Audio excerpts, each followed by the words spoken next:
We're meeting today with Mark Duggan, who is a professor of business economics and public policy at Wharton. And we're going to talk about the public policy implications of Obama's victory in the presidential election. Thanks for joining us today. Thanks for having me. The debt and budget considerations are the number one issue after the election. All the talk is about the fiscal cliff. Could you explain what that cliff is all about and what the options are for dealing with it? Sure. So there are several things essentially on January 1st, 2013 that will happen, both in terms of taxes increasing in a number of different ways and spending being reduced in a number of different ways. Just at a high level, the size of the U.S. economy, plus or minus, is about $15.5 trillion is our GDP. And on a calendar year basis, this fiscal cliff amounts to about $750+ billion. So 5%, about 5.1% of GDP in terms of increased taxes and lower spending on an annual basis when we move into 2013. So that is a huge change, a huge jolt to the economy in the sense that immediately people are going to see more taxes being taken out of their paycheck, and we're going to see less spending on things like defense, Medicare, and various discretionary programs, and that will be a huge change for the economy. That's baked in unless we change something. Baked in unless we change. If policymakers do nothing for the next 2 months, then starting on January 1st, 2013, we will go over the so-called fiscal cliff, and with tax increases and spending reductions that add up to more than $750 billion over the course of calendar year 2013. So that is a huge, huge, huge change in sort of tax and spending policy. And as a result, especially given the economic recovery is somewhat fragile, I think policymakers are kind of scrambling to try to figure out what to do, and it's going to be an interesting negotiation between the two sides. Well, there's not much time left, and interestingly, it's the same cast of characters that's been around, even though many of them will be leaving when we get into January. Yeah. But between now and January 1st, it's the same cast of characters. What do you think is likely to happen?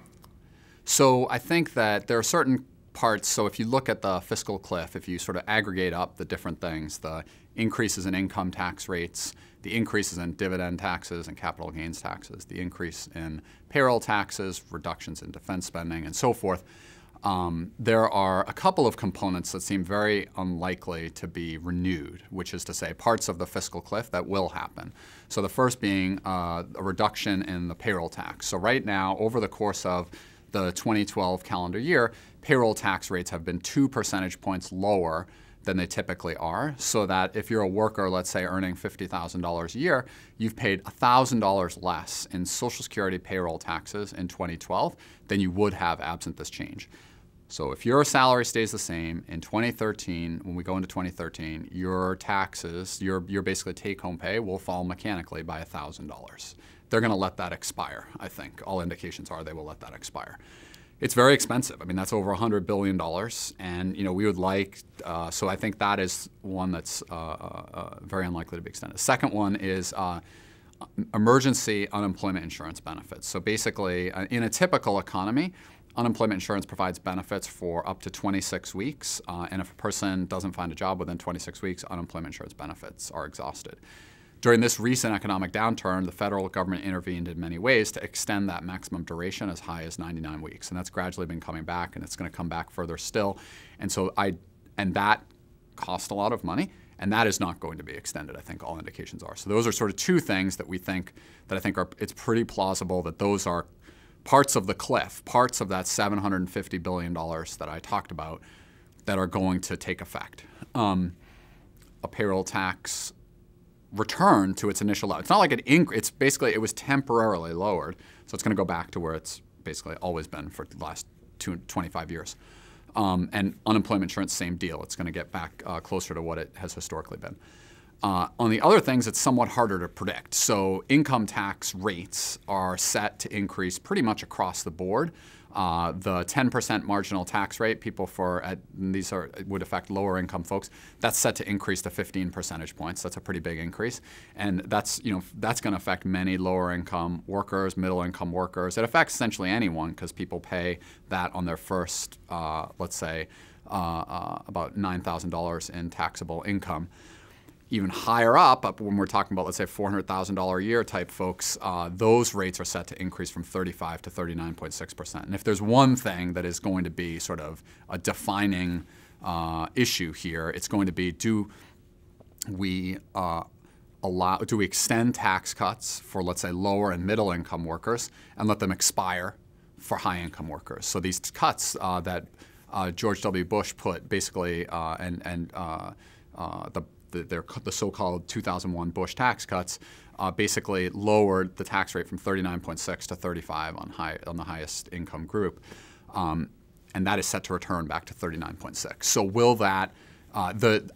Is that going to go back to 39.6? Will they extend that to 35? That's going to be a huge issue. I think both sides would be very, very happy to keep those rates at lower levels for lower income and middle income folks.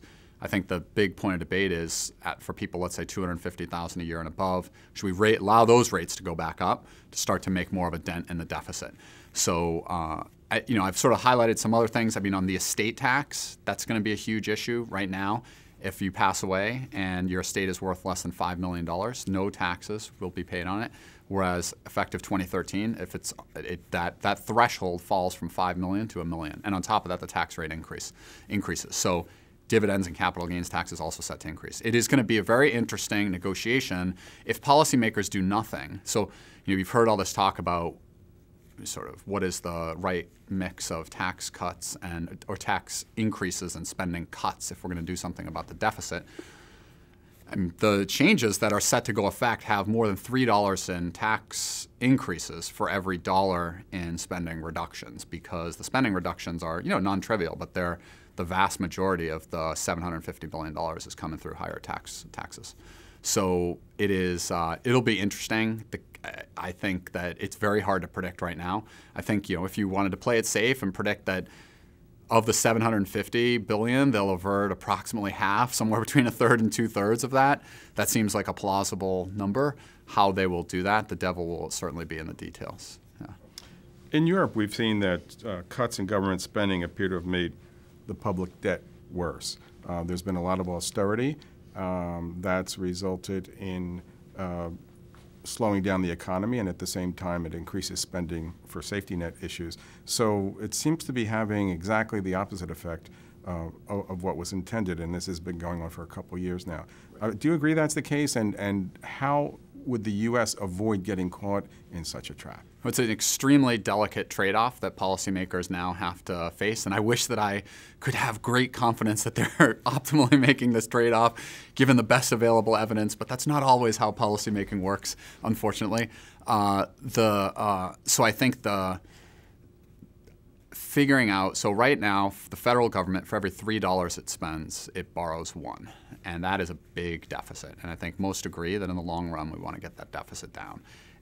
When do we start trying to make a dent in that? That's sort of the critical question. How do you start to make progress on reducing the deficit in such a way that you don't basically prevent the economy from getting sort of escape velocity from this current sort of not great situation that we're in? So we've had some pretty good job growth over the last 2 or 3 months. Indications are that the economy may be starting to do better. It would be highly unfortunate if, let's say, we went over this fiscal cliff and then went into a recession as a result, which is totally plausible. So I think of that $750 billion, I wouldn't say the right number is 0, which is to say I don't think that we should do nothing when we cross this fiscal cliff. But I think the concern about doing the full 750 is that it will, and remember, the number that you hear a lot in the press is the $607 billion from the Congressional Budget Office. That's a fiscal year number. If you look at it on a calendar year basis, it's higher. It's in this sort of $750+ billion range. So it's bigger. It's even bigger than it has been being billed in the press.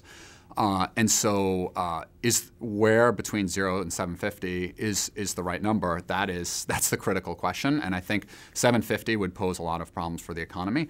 But I do think there's value in starting to make a dent in this deficit. And so those two things that I described, the payroll tax, letting it return to its previous level, the unemployment insurance benefits, letting those emergency benefits expire, that would, now it's tricky, there's trade-off, nothing's free here. So whenever you raise taxes or you lower spending, the people are affected by that. So that's a real, something, it's not just numbers, it's something to think hard about. It's $150 billion, that's about a fifth of the fiscal cliff. I think that is going to go ahead. How much further is, at some level, that what we're talking about right now is changing the sort of parameters within the existing tax code. I think what many economists and other experts hope is that sometime very soon, policymakers will get together to try to design a tax system that makes somewhat more sense, that is more pro-growth, okay, and do things to reform entitlement programs to get the country on a better long-run fiscal trajectory. So I think in the short run, we should be very careful that we don't sort of stop the sort of slowish recovery. But it seems like we're getting some recovery, stop it in its tracks, because as you say, if we go into a recession, that can actually have pretty negative effects on the budget thereafter. So it's my hope is that instead of tweaking within the existing tax code and tweaking within existing entitlement programs, they try to do something that puts the country on a better trajectory. So if nothing happens, there would be a $750 billion combination of tax cuts or tax increases. Spending cuts or tax increases.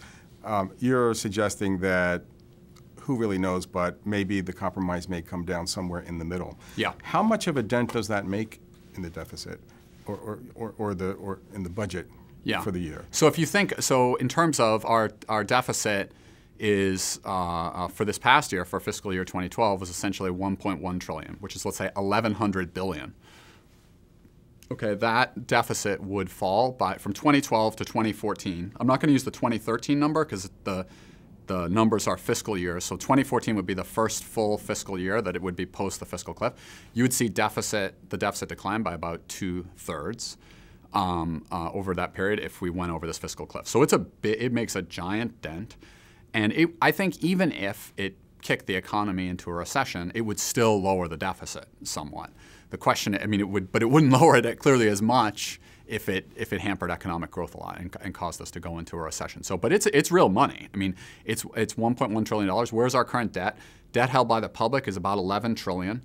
If you take gross debt, which includes, let's say, what the government owes, like basically Social Security has trust fund. The Social Security program has a trust fund that holds a lot of U.S. federal debt. So like $2.5–3 trillion of the current debt of the 16 trillion debt is held by the Social Security program. So 16 trillion is big. What we're talking about is 750 billion, but that's not nothing. That's 20%. That's 5% of the overall gross debt. So a move of that in that deficit on a per year basis is a pretty big deal.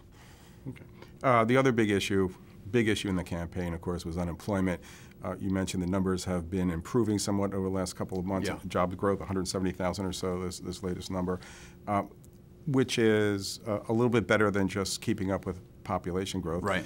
But even if that number were to continue, if that froze at that number and we increased it by that amount every month for the next many months, it would take many, many years to get unemployment rates down to the level that they were at before the financial crisis. Oh, absolutely. So what do you see happening with unemployment? What are the programs, what's most likely through these compromises to help bring it down? So I think, to the extent that there are big policy changes on the tax side or on the spending side, the hope that I have, and I think most who study this have, is that they're going to do things in a pro-growth way that are going to enhance economic growth and enhance job creation. Our tax code is there are a lot of well-intentioned policies sort of packed into our tax code, but in the aggregate, it's a complete mess. And so doing something to try to rationalize that thing so that we stimulate investment by companies, so that we encourage people to work, that I think can have desirable effects on employment growth. And 170,000 a month is good. It is better than certainly it's a little better than keeping up with population growth. But basically, right now, if you look at the employment to population ratio in the U.S., we're about 4 to 5 percentage points below where we were before this thing started, and that's millions and millions of people. So if you think about 170,000 a month, just to do population, need about 125. So you're talking about 45,000 extra a month, 500,000 a year. It's going to take a long time for us to get to where we want to be. So I think it's going to be very important for policymakers to put in place policies. And this isn't just on the tax and spending side. This is on all kinds of levels: trade policy, energy policy, healthcare policy, housing policy, and so forth. Do things, financial regulatory reform, do things in such a way that we're enhancing economic growth, enhancing job creation, because as the economy grows, the deficit becomes less and less of a problem, because mechanically you've got more people generating tax revenue, fewer people going on to government programs because they need help, and it just, the problem can to some extent take care of itself. But 170,000 a month is just not gonna do it. So the real answer is to grow our way out of it, and that's the big conundrum. How do we actually do that? That's right, exactly. And I think though that it is, and it's hard. I mean, it is. We don't have the luxury of having a lot of sort of. We have now run these big deficits. We don't have the luxury of being able to spend a few $100 billion more to do this or that effort, this or that tax cut. If anything, we'll be going in the opposite direction. So figuring out, I think it's an extremely difficult problem, figuring out how do you design a package of policies that simultaneously reduce the deficit, which is either you're increasing taxes or you're lowering spending or some combination, and you're enhancing job creation. So that is an extremely difficult thing to do simultaneously.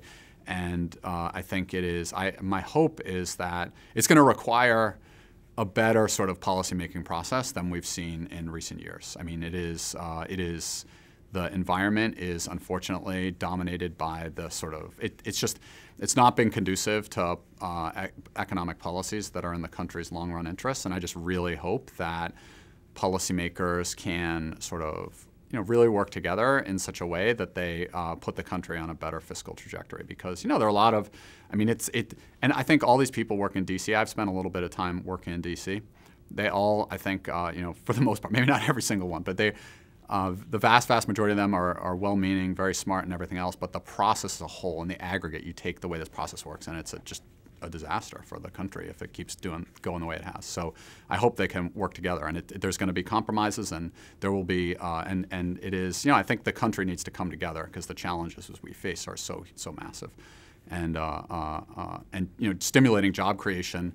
I think trade policy has some potential for doing that, because to the extent that we can do a better job of opening up markets abroad and increasing their demand for our products, that will raise exports, and that can raise employment. Hard thing here is, though, the rest of the world economically right now is struggling. You see Europe, even China slowing down, and elsewhere. So it's going to be that's a challenge. But on energy policy, I think there are a lot of opportunities for us to do things that can stimulate job creation there. So we sort of think about what is it going to be the thing that gets us to improve the trajectory, that's going to sort of be a game changer to economic growth. And many people think that maybe the energy sector is an area that can really be a source of both good employment growth and helping us to reduce our dependence on foreign petroleum and so forth. Could you just give a little bit more detail about that energy sector that there's hope for in your view? So I think we have the U.S. We've seen in recent months, years, that the U.S. has a very large amount of natural gas reserves. And so there's some question about whether we should be doing more to try to harness, to put that to use. It's certainly, I think natural gas is now about a quarter of our energy consumption, but it could potentially be more with government policies. You can't really easily use natural gas right now in an automobile, for example. So natural gas, but then there's also just the fossil fuel versus renewable kind of question. And should we be doing more to try to stimulate renewables? There's still a tiny fraction of our energy consumption. If you throw out hydroelectric and you only look at, let's say, solar and wind type stuff, it's tiny, tiny, tiny. I think 2 percentage points perhaps of our energy consumption. is on renewables. Maybe it's 3, but it's not. It's not very big. And are there ways to in an efficient way, stimulate more on that front? I think that's something to think about. And for that matter, I think nuclear power is something that we don't hear much talk about, but it's a possible source of increased energy. It's a potential source for more energy down the road. But I think it's just everything's connected. Government policies for spending, for taxes, for energy, for trade, for housing, for healthcare, for all these things. To the extent that you move one policy, you often have ripple effects in other areas. And sometimes you can move a lever and it helps you on 2 problems. So you might think, suppose that you decide that climate change is a big issue and the CO2 emissions and so forth. Suppose you increase the gasoline tax. That potentially helps you on the budget front, and it helps you potentially on the climate change front because maybe it causes people to shift to cars with better fuel efficiency and so forth. But often, unfortunately, so that's an example of a case where you can kill 2 birds with 1 stone with a policy. But often, unfortunately, when you move a policy lever that helps you on one front, it can harm you elsewhere. And so I think a really important thing for policymakers, part of the reason that I think people like people who study government policies and who have some expertise in this area, one of the things that we can contribute is to try to help policymakers think through the effect of their policies before they're enacted, because so many government policies that sound good and that have a really laudable objective end up having unintended consequences that actually either have negative effects that you weren't worrying about, or may even undermine the very goal that the policy was intended to help. And so I think it is policymakers really, they're back in these rooms and they're rolling up their sleeves, and people with lots of experience with negotiation and political experience and 30 years on the Hill or 20 years in this or that branch of the federal government. I really hope that they call on the expertise that is out there, because a lot of these policies that they're moving are complicated, and they often, as smart as they are and as talented as they are on the things they do, they often don't understand the trade-offs at all.